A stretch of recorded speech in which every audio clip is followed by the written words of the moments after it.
Thank you very much.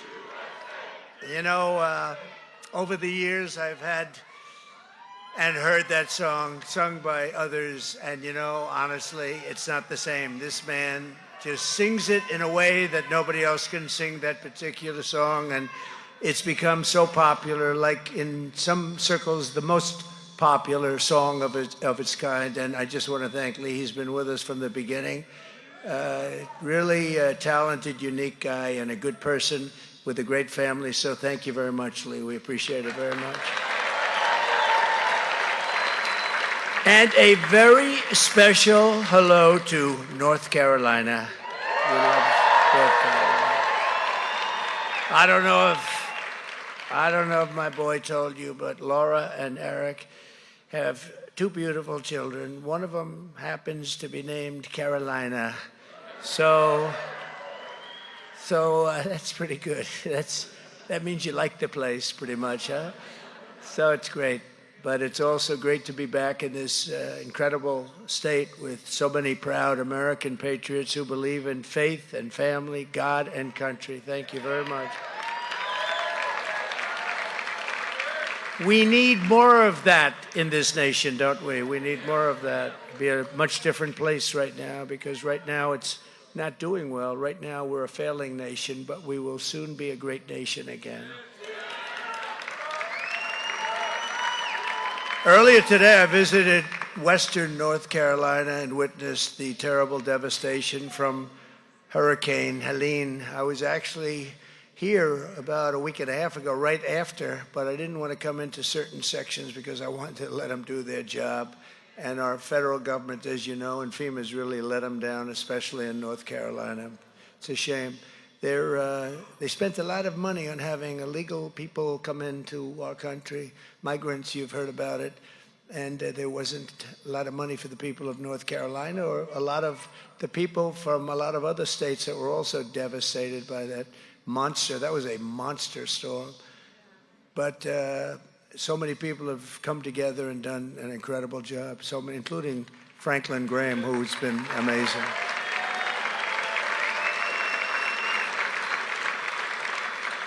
To every family who has lost a loved one or a home, our hearts are with you and we're praying for you. I mean, the homes are bad, but family members are really bad. That's a tough one. It's something you can never really, you can't shake that, but all I can do is say we love you and we're with you 100%. And on January 20th, if we win this election, I always like to say, I always like to say if, and people say, oh, please say when, but you know, we have to understand that bad things can happen, but we're not going to let it happen. We're never going to let it happen again. We're doing really well. We're leading. I know nobody in this room gambles, but some of the gambling polls are really in there, like 65 to 35 or something like that. I served one, but nobody here gambles. Does anybody in this room? No. No. Great Christians don't gamble, do they? Oh, no. So we're doing really well. I would say beyond our wildest expectations. And that's not only in polls. More particularly, it's in the votes that are being cast. They're coming in at levels that we've never seen. One of the things that's amazing is North Carolina, so it was devastated. And yet areas that were the worst areas, we just left one, as you know, and I met some of the greatest people, but they just set a record for votes cast thus far, and their homes are gone. I mean, it's an amazing thing. I figured maybe you'd get 50%, and they call it Trump country, and I'm very honored by that. But these are Trump people, and just think of that. Their homes are gone. They've gone through such hell, and it's as big a water, that's as big a water storm, they say, as we've ever seen in this country. And they just set a record. They compared it to the two elections previous, and we have a substantial number more. Can you imagine that? I mean, those are great, great people. Thank you very much.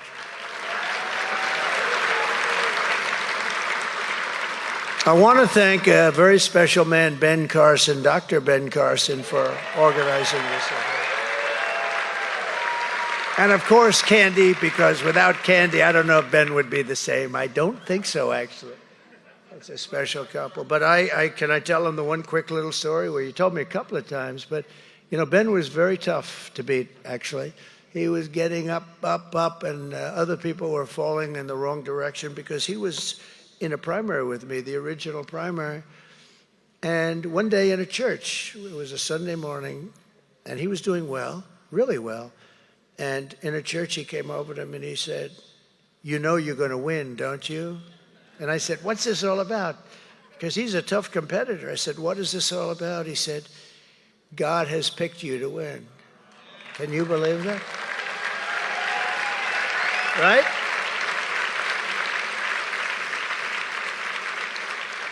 And you have no idea, he was so tough for him to say that. I said, this is really something. And he really was. He's something. People love him. And they loved him then, and they even love him more now. And he went to HUD, which is I must say, it's always mired in scandal. People, you know, you're giving out a lot of money, and there's a lot of bad things happen when you're giving out all that money. And Ben went 4 years, perfection. I don't know, has it ever happened before? Has it ever happened before? I wasn't surprised, but a lot of people were surprised. Anytime you get through that one for 4 years, you have to be one honest gentleman. But he ran it really great, and he's a special man, and he's done a special job today, and it's my honor to be here. Thank you very much. And thank you, Ben and Candy, very much. Appreciate it. That's some story, though, isn't it, Ben, huh, Candy? I love that story. I'd also like to thank somebody that's done unbelievable things, and especially in very hard times. I've seemed to, when I was president, and I would go to a lot of the sites, the tornadoes are vicious. They ask which are the worst, are the tornadoes, the hurricanes, the tsunamis? And I have a friend, that's what he does, he studies this. I said, so what's the worst? He actually said, tsunami. The ocean just lifts up and a lot of bad things happen, you know, in terms of the level, but they're all bad in their own way. But I've been with Franklin Graham through a lot of them, and we're very happy to have helped him out during the course of most of them, and maybe in particular this one. This was so sad to see, such a great part of our country, and so devastating. When you looked at the size of that storm, that hurricane, it covered the whole state of Florida practically. You know, normally you see a little trough through it or hitting one area, but you'd look at the map and you look at the whole state of Florida was covered in one form or another. And Franklin Graham just is a special person with a great family, and his father wasn't too bad either, right?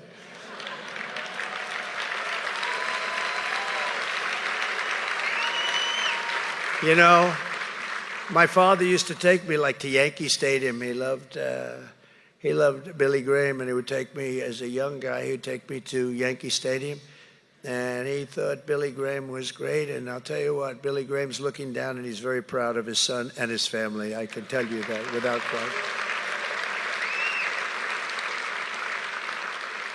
Pastor Paula White, I've known for a long time, and she is so unbelievable what she's done for the campaign. She's just organized everything. Everybody respects her. She'll call meetings and everybody shows up, even if it's 2 hours later, they'll get here.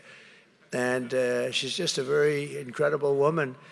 And what she's done with evangelicals, what she's done with actually people of all faiths, but it's just what she's done really has made a big difference. And we get 88% of the vote, and people would say, wow, that's not bad, 88%. And they said, how did you do that? And I said, would you please speak to Paula White? Because she knew what she was doing. And we have a team of pastors, ministers, and even rabbis where we are very, they like what I've done for Israel, I can tell you that. We have a lot of rabbis.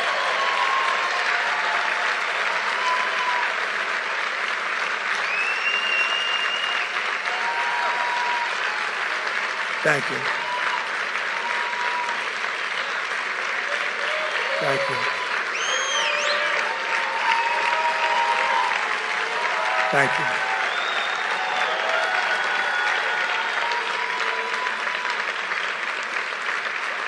Where is Paula? Where is Paula? She was right behind me before. You know, she's probably working because she is. That's what she does. But Paul, she's here someplace. She's right back there. She's making phone calls, getting more people lined up for the vote. I'd rather have her do that than be here. But that's the kind of person she is. She's fantastic. And Scott Turner, who was in the administration. Scott, where's Scott? Come on, Scott.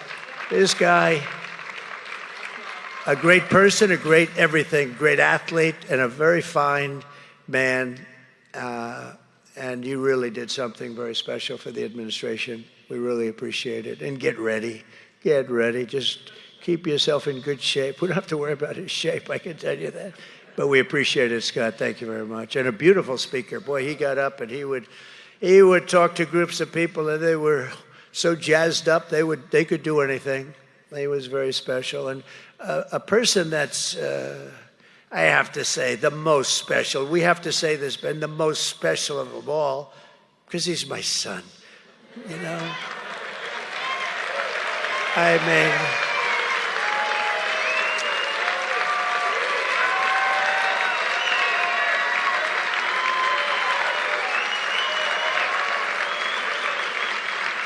you know, I'm saying, how can he be more special than Ben Carson? But Ben, do you mind if I say he's my son? Am I allowed to say just slightly more special? Oh, you're tied. Let's call it a tie, okay? But Eric has been amazing in business, and everything he's done has been so incredible. He has become a legend in the legal profession because he's the most subpoenaed human being in history. He's gotten more subpoenas than any human being in history. Every day, Congress, and this one and that one, deranged Jack Smith. We had people, the likes of which nobody, you talk about weaponization of government. What they've done is incredible. And he's cool as a cucumber. Yeah, Dad, we got another couple of subpoenas today. Where'd they come from? Congress, this one, that one. And crazy Nancy Pelosi would send them like it's cookies. She had subpoenas on the corner of her desk, and congressmen would just walk in and grab a subpoena, write it, and send it. And I'd say, here, Eric, handle it. He became very proficient. He's a great young man, and he really is very excited about today. Did he do a good job when he spoke?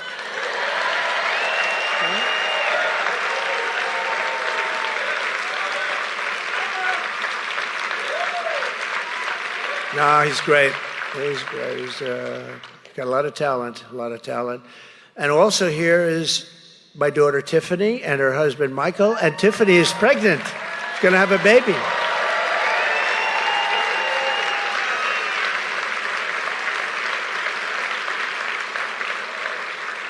She's going to have a baby, and it's going to be I'm not allowed to say what the baby is going to be, am I? I don't know.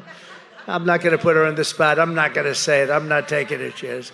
I don't want to see her have a long face. Dad, you shouldn't have said that, Dad. But she's been, from day one, she was a great student, and she went to a fantastic law school, graduated number 1 in her class. Right? And we couldn't be happier. I mean, it's just never had a problem with her. I shouldn't say, we better knock on wood. Where's some wood around here? Oh.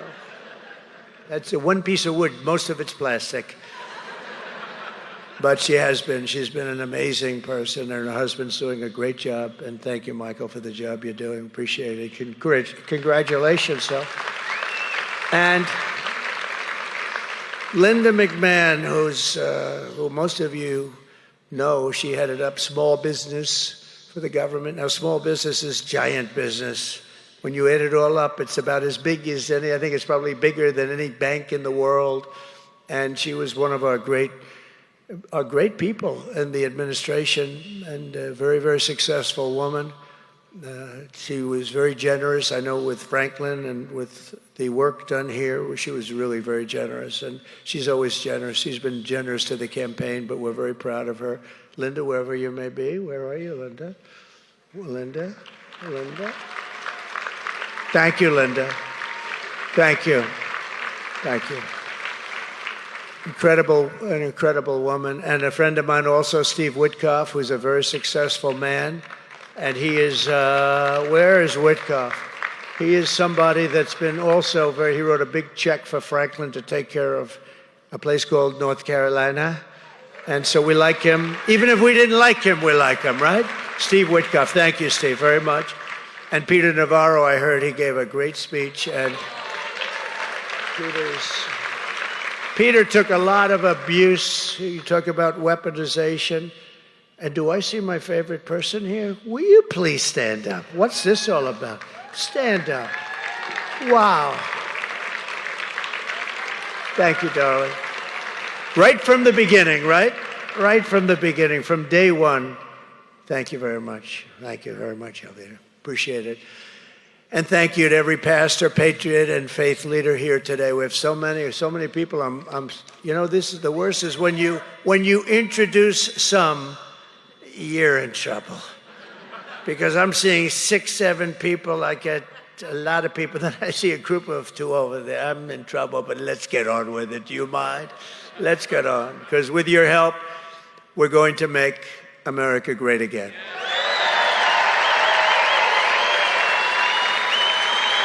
Thank you. Thank you. Thank you very much.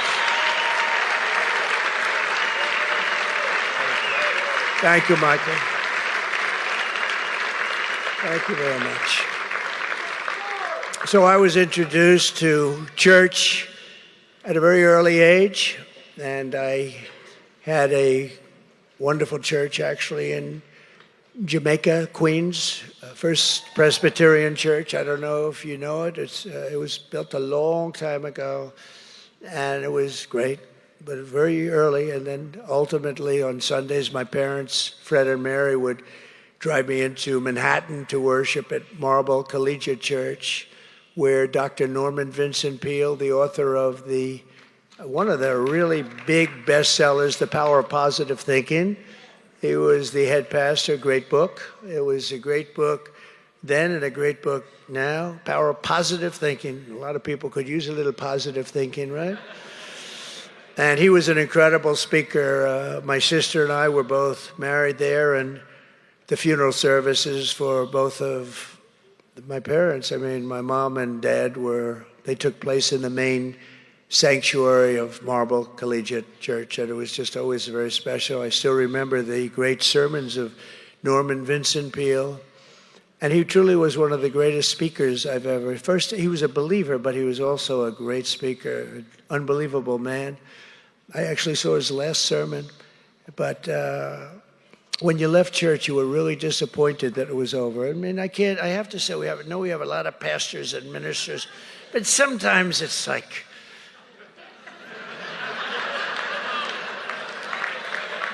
am I allowed to say that? It's like a Biden, you know? Sometimes. Not often, of course. But this man, and he always preached in sort of modern times, a little bit in modern times. He'd bring it up. I remember so many of his sermons, but he talked about Alfred Sloan, who was the founder of General Motors, and how he grew up and how he had tremendous problems with alcohol, and he became a major alcoholic. And then, Norman Vincent Peale would just say, and then one day he met God, and he was just the expression of this man. He used to stand at a podium, and he'd be like this, just like that, and he'd preach, and you really were, you were disappointed when it was over. He'd tell you stories about God, about many things, about life. It was really stories about life and how it pertained to religion, and it was really amazing, and he was amazing, and a brilliant, just the enthusiasm he had. And I listened to him for, I would say, 20 years, and then one day, I went to church, Marble Collegiate, and he was now, I guess, in his 90s, and he was preaching, and you could see he was getting a little bit tired, and he stood, just like I said, right over here to the left of the podium, and he said, I can't do this anymore. That was it. And he just sat down. It was, I mean, we all understood. He was just, he was really, no, I mean, he was really, it was his last time at the podium, and the last time he preached. And it was an amazing moment, and everybody just stood up and applauded. It was sort of a beautiful thing to watch, actually. But to see him, because he was truly a very big name at the time and very respected. And the fact that he wrote this book that was such a big bestseller, it was a massive bestseller, still is, I think. But as I look back at my life's journey and events, I now recognize that it's been the hand of God leading me to where I am today.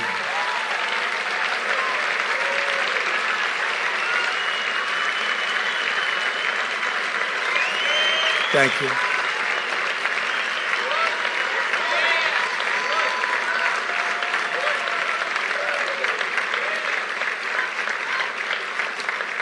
And my faith took on new meaning on July 13th in Butler, Pennsylvania, where I was knocked to the ground, essentially, by what seemed like a supernatural hand.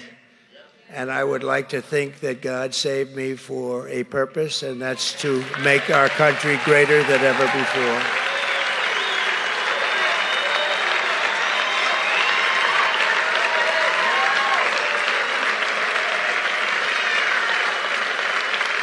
Thank you.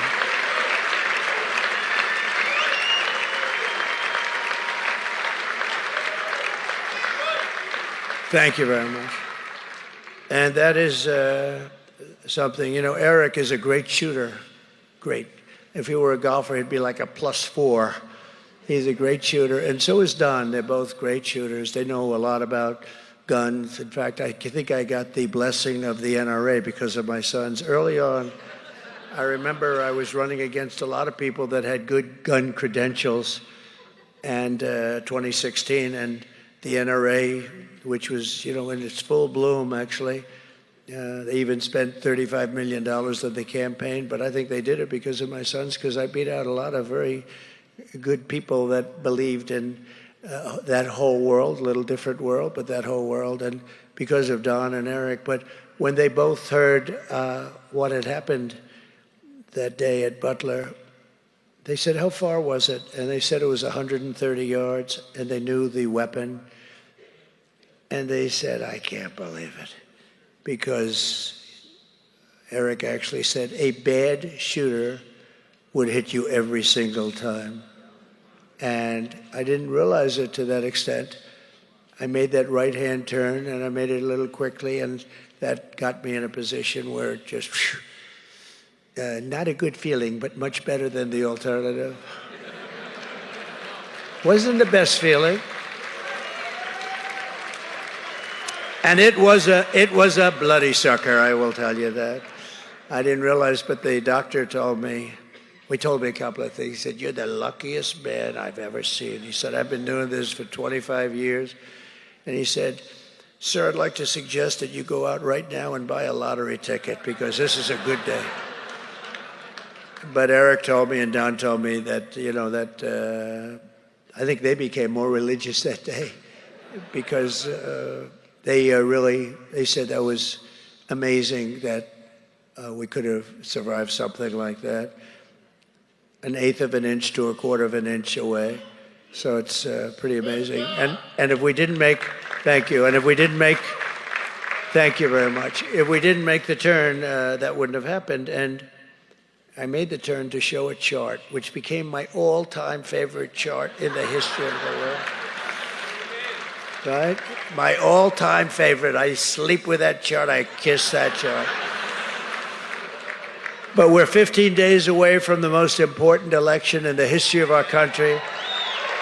And if you want to know what is at stake for Christians in this race, just listen to what Kamala Harris had to say last week. Because when two college students, religious college students, and very good people, everybody said what wonderful young men they were and are. At a campaign stop, she heard shouting from the background, "Jesus is Lord. Jesus is Lord." And Kamala Harris ridiculed them, mocked them, and told them they were, quote, "You're at the wrong rally. She basically said, "Get out," but I won't say that because people didn't hear that so much. But she said, "You're at the wrong rally." And that's really what she meant. That's really what she meant. She's very destructive to religion. She's very destructive to Christianity and very destructive to evangelicals and to the Catholic Church. And she is, let me put it this way, Ben, she is your worst nightmare. Much worse than Biden, and he wasn't so hot. But while Kamala says that people who believe in Jesus don't belong to her rallies, you have to remember that that's as loud as it can be. In fact, a lot of people said that would be disqualifying for her. That would be a disqualification. In our movement, we love Christians, we welcome believers, and we embrace followers of Jesus.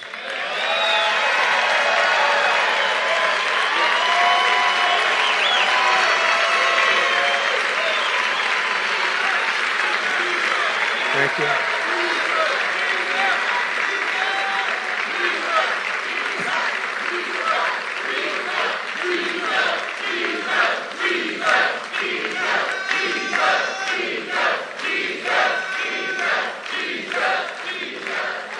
Thank you very much. Thank you very much. Boy, this is a lively group, Ben. This is a very lively group you've assembled. What's going on with Ben? This is something, Ben. But at Trump rallies, we don't tell Christians to get lost. We tell Christians to get out and vote.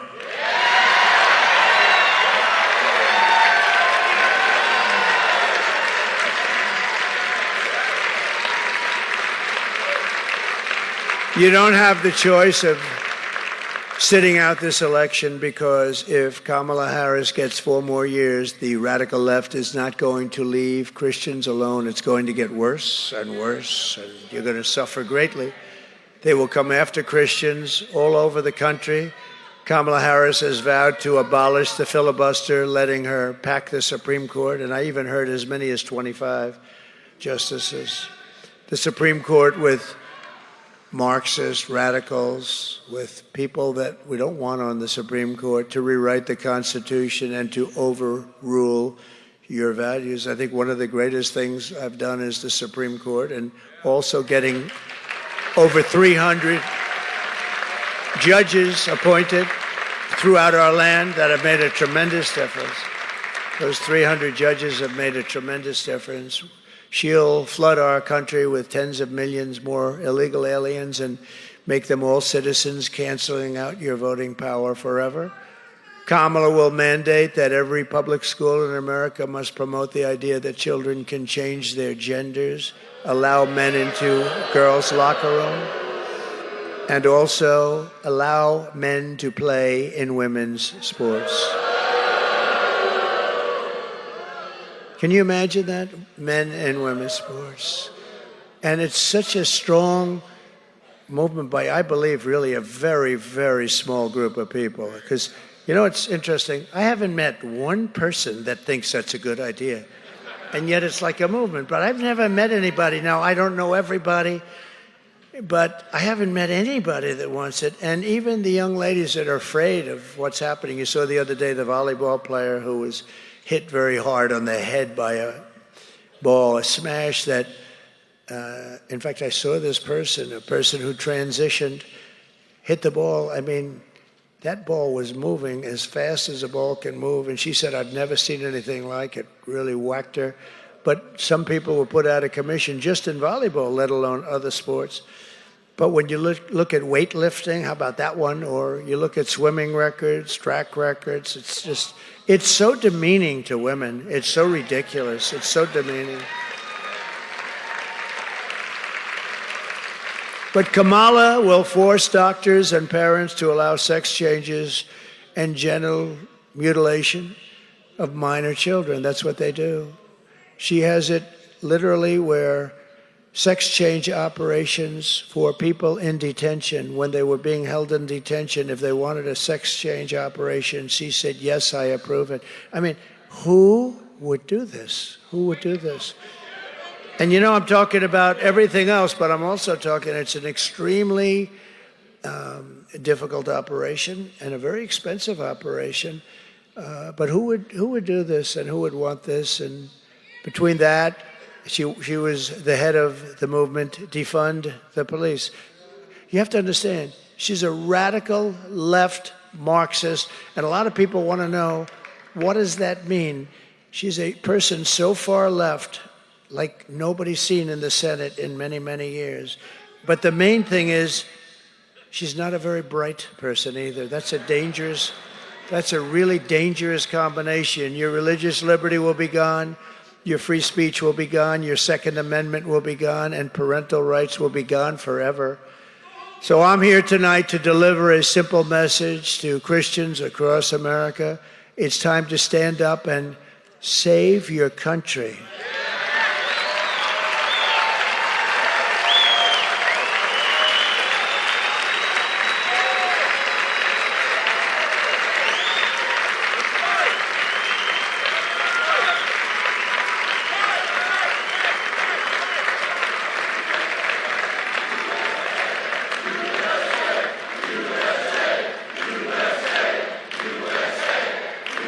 Thank you very much.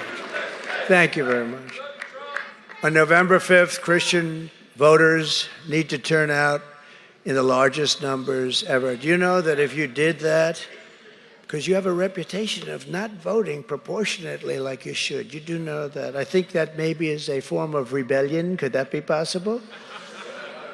You know, the two groups, not to equate them, but they are probably associated in some form. But Christians, evangelicals, but Christians and gun owners. Gun owners don't vote. They vote, but very small proportions. If they did, or if Christians did, nobody could ever beat us, nobody. So I hope that we're going to get numbers like we haven't seen. You remember, this is your last day. Today is your last day of registration. You have to remember that. And so if you want to leave right now, go and leave. I won't be insulted.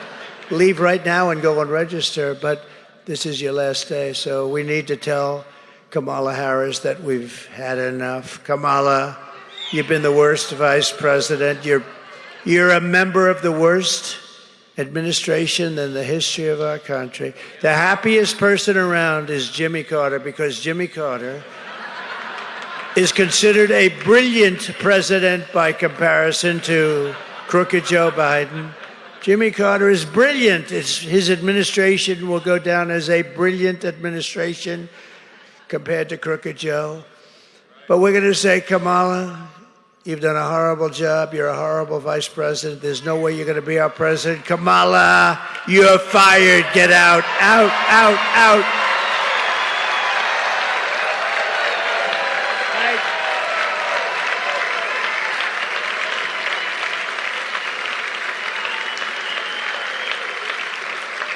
For 4 straight years, I fought for Christians like no president has ever fought before. You know that. I protected the religious freedom of doctors, nurses, teachers, and faith groups like the Little Sisters of the Poor. Oh, I fought for them. I blocked the IRS. They were coming after everybody. They still are, I guess, to an extent. But now they are because of this administration. But I blocked the IRS from using the Johnson Amendment to interfere with pastors' freedom of speech. I mean, we want to hear from our pastors. We don't want them to be shy, where they take away your tax-exempt status because a pastor mentioned something that's slightly political, and I ended it. Kamala Harris has taken it away, and we're not. I'll tell you what. If you take it, she has taken your right away. I gave that to you, and they took it back. But we're going to give it back to you within the first week. I'd like to make it the first day, but it'll take me a little while. So we're going to give it back to you within the first week. You're going to have that right, because we want to hear from these people. There aren't too many people I want to hear from, but you I do want to hear from. So We're going to give you back within the first week, and Paula will make sure that that takes place. I will not disappoint you. I appointed 300 judges to interpret the law and the Constitution as written, and withstood the vicious attacks to confirm 3 great Supreme Court justices, Neil Gorsuch, Brett Kavanaugh, and Amy Coney Barrett. They're great. And they're courageous. They're courageous and they're brilliant, but they are courageous. What they have to endure with the radical left and all of the things that they have to listen to, I actually think it's illegal what people do. They call it playing the ref. You know, playing the ref? They'll say horrible things, hoping that the 3, but also judges, they play the ref with judges. The great Bobby Knight basketball, he used to scream at the referee. He would scream like nobody ever screamed before. Indiana, he was a great guy. He backed me early on. He said, "You're going to win." I said, "Well, I don't know, Bobby." He said, "You're going to win. I have no doubt." He said, "I want this guy named Trump to run for president." I didn't know him. I called him up to thank him. He said, "You're going to win. All you have to do is say it. You got to run." And he was a tough cookie. He just died recently. But he had the last undefeated team in college basketball. He won 2 or 3 national championships. He was a great coach. And he never had the great, he had a couple, I guess, great players, but he never had that real player that some teams have. He just did it with team. But he would scream at the referees. They call it playing the ref. And they'd say, "Bobby, Bobby, you got to stop, Bobby. Don't do it. You're not going to win this call. You're not going to win it. It's over." He said, "No, but I'm going to win the next call." And it's true. They'd knock the hell out of somebody, and the referee was afraid to call it. It's true. He was a master. But they do that. They play the ref. They start screaming about the judge is no good, and this one's no good, and they're slow, and they're lousy judges, and the judge should be impeached, and all of this crap when you have a brilliant judge that's doing the right thing. And they get, and some people will fold a little bit. They'll say, "Hey, I'll get them off my back. Let me just give a bad ruling here or there." And some will do that, actually, but fortunately, most have courage and they understand. I really believe it's illegal what they do, and I know there's some great lawyers in the room. You ought to look at it because what they do is so obvious. What they've done to the Supreme Court, even with the protection of their houses, you're not supposed to be allowed to march in front. They didn't stop it. You're not allowed to do any of these things that are happening. But they're playing the ref, and they're playing it with judges and justices, and they shouldn't be allowed to do it, and I believe it's illegal. I issued guidance making clear that the right to freedom of worship does not end at the door to a public school. We took care of it.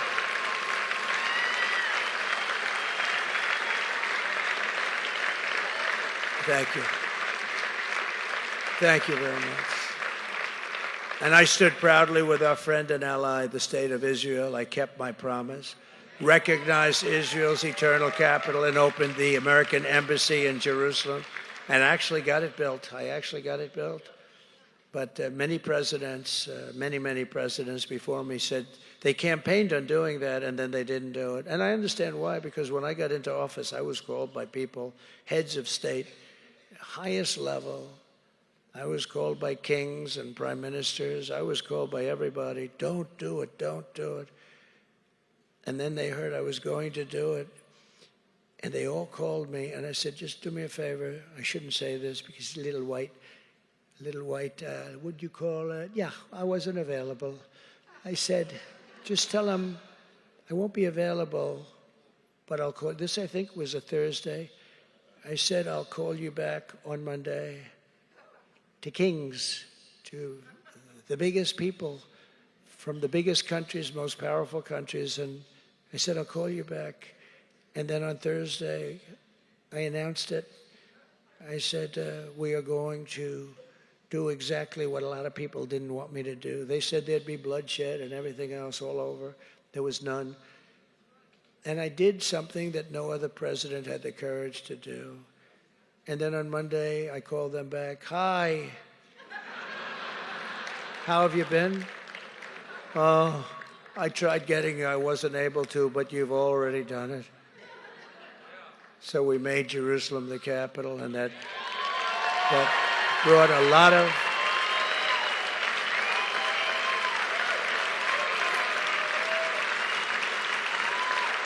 Did you know that? That was something. I didn't know that. So, but I understood why other presidents were. I mean, every single person that campaigned for decades and decades, every president said they were going to do it. None of them did it. I did. I also recognized Israeli sovereignty over the Golan Heights. The Golan Heights was a big deal. The Golan Heights, that's another thing. 72 years, people would come in and leave, come in and leave. They'd meet every year, every 2 years about the Golan Heights. And I spoke with David Friedman. I said, give me a lesson in 5 minutes or less on the Golan Heights. And he did. Talked about how important it was strategically and before all of the modern equipment and radar and all of that we have now. But it was unbelievably important from a military, because it was the highest point in the Middle East. And I did that, and nobody even asked for that because they thought that would be a bridge too far. But I did that for Israel. And I was the first and only president to convene a meeting at the United Nations to end religious persecution worldwide. Nobody's done what I've done in terms of religion, in terms of Christianity, but in terms of religion, nobody's done what I did. And we did all of this and much more in 4 short years, and I will keep on fighting for our cherished American values when we become the 47th President of the United States.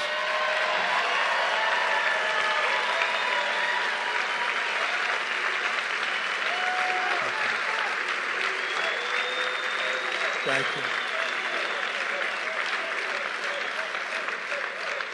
Under Kamala Harris, you've seen the Department of Justice target parents at school board meetings. Have you ever seen anything like it? They're like the enemy. It's the craziest thing I've ever seen. These great people, they just want their children to be treated reasonably well. And the FBI would send spies into Catholic churches. I don't know how many Catholics are here, but if you're Catholic, there is no way you can be voting for these people. These people are a nightmare. I don't know what they have against Catholics, but Catholics are treated worse than anybody. So, and by the way, evangelicals are next. You can bet on it. Evangelicals are next, but they label Catholics as potential domestic terrorists, and the fact is that they'll be coming after you soon. These people are sick. These people are very sick people. Christians will not be safe with Kamala Harris as President of the United States. It's not even thinkable. She's going to deal with President Xi of China. I don't think so. I know him very well. He's a very fierce man. Putin, all of these people, I know them all very well. And we'll end up in Third World War because they have no idea. They have no idea. We're not going to have a Third World War, but if they get in, I think that we will have a Third World War out of stupidity, out of absolute stupidity. Think of it. Putin would have never, ever attacked Ukraine if I were president. All of those people that are now dead would not be dead. All of those cities that are knocked to the ground with those magnificent domed towers that are laying on the side, shattered into 1,000,000 pieces, all of that would be up right now. You take a look at those cities, they've been bombed, there's nothing standing, there's literally not a building standing in many of them. As soon as I take the oath of office, I will stop Kamala Harris' weaponization of law enforcement against Americans of faith. We're going to do it. We're going to do it.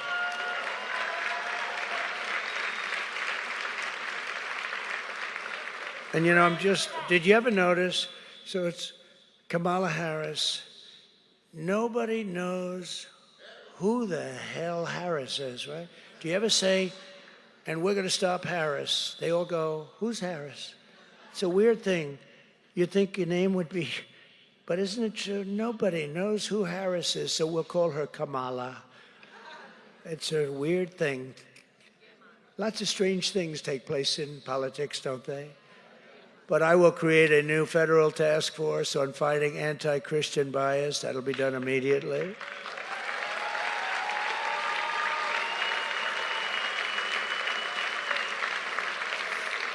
And I think it's very important for the people in this room to know, like Dr. Ben Carson knows, Americans of faith are not a threat to our country. Americans of faith are the soul of our country, right?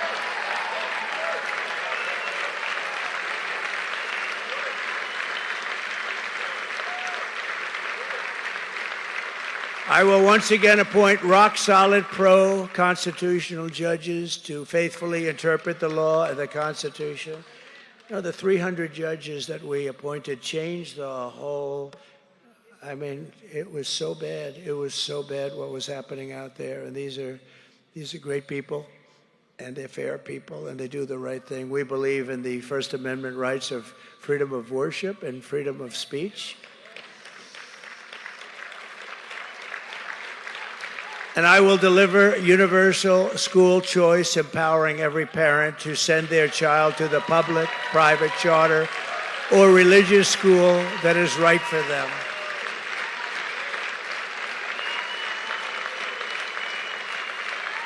And I will allow homeschool parents to spend $10,000 a year tax-free on costs associated with their children's education. Under the Trump administration, we will return patriotic education to our schools. That's okay. That's a good thing. Kamala Harris supports the 1619 Project. Think of that. She supports it strongly, that teaches children to hate their country. That's what it does. The 1619 Project was condemned by every historian, and yet Kamala Harris's administration tried to push it into schools all across America. She fought very hard for that. She also fought very hard for the people that burned down Minneapolis, that were literally at war in Minnesota with one of the worst governors. I cannot believe this guy's a governor. Can you imagine him as a president? He is a wackadoo.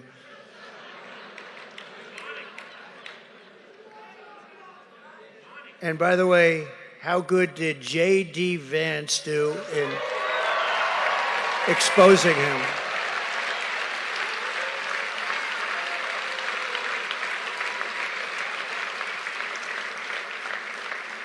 They lie about everything. You know, they were going today, every single thing, every single thing, they say it's the opposite. Project 2025, Trump loves it, he loves it, he loves it. They just say it, and I've totally disavowed it. A group of people went in, I don't know what they did. I said specifically, I refuse to read it, but every time they get up, they say everything that I've disavowed.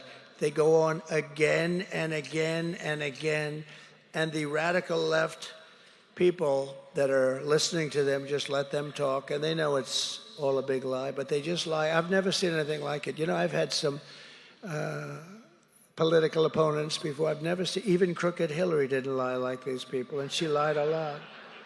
But these people are going, I actually think they're choking, because I watched today, every single thing that I've said, no, no, no, they say, he said, yes, yes, yes, like point after point. And no, there's something going on in their heads. Perhaps it's Trump derangement syndrome. It's horrible. Or perhaps they know they're losing because we're doing very well. They know how well we're doing. Even the fake news, and that's a lot of fake news back there, Ben. The fake news knows how well we're doing. Isn't it sad that we have to rely on the gambling? The gamblers are the ones that are the only ones that want to say it. They're the ones, 65%. No, they know, but we're going to just let it wait. And I really think we're going to have maybe one of the greatest victories in the history of our country. The history of our country. On day one, I will sign an executive order banning schools from promoting critical race theory or transgender insanity. I will take historic action to defeat the toxic poison of gender ideology and reaffirm that God created two genders, male and female. I will keep men out of women's sports. I will sign a law banning child sexual mutilation in all 50 states. Won't happen anymore. And we will proudly say Merry Christmas again.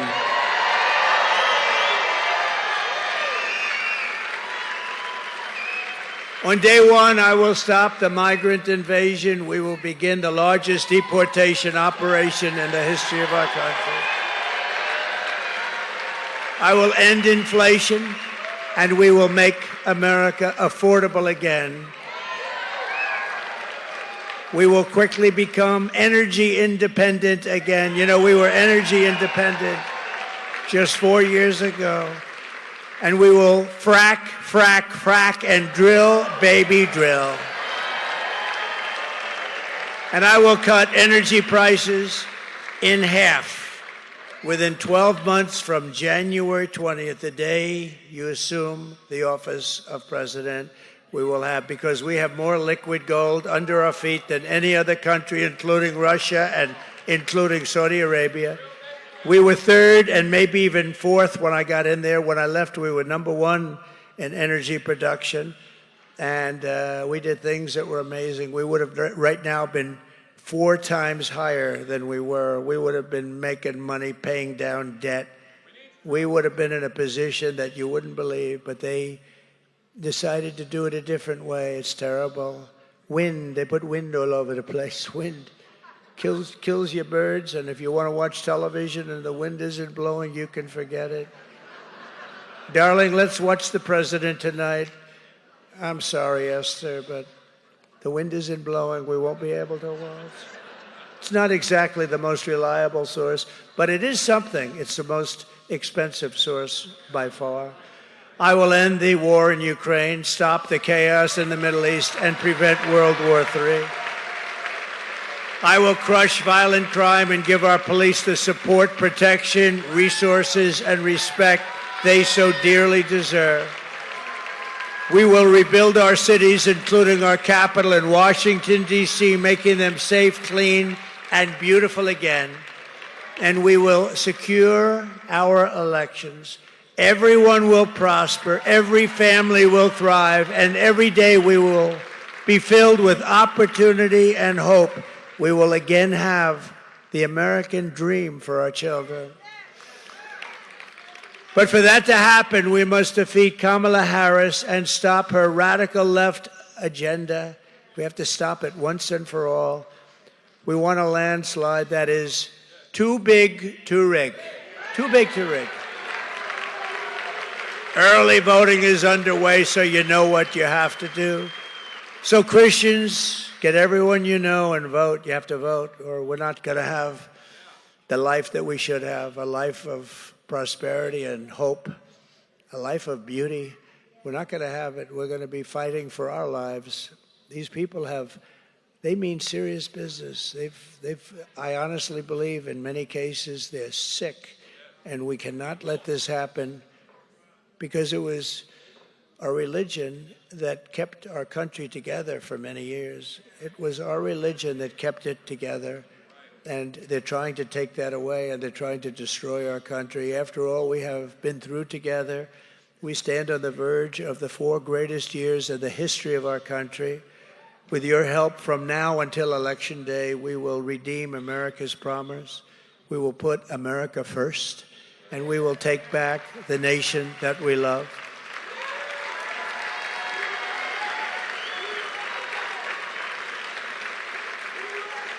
November 5th will be the most important day in the history of our country, and together we will make America powerful again. We will make America wealthy again.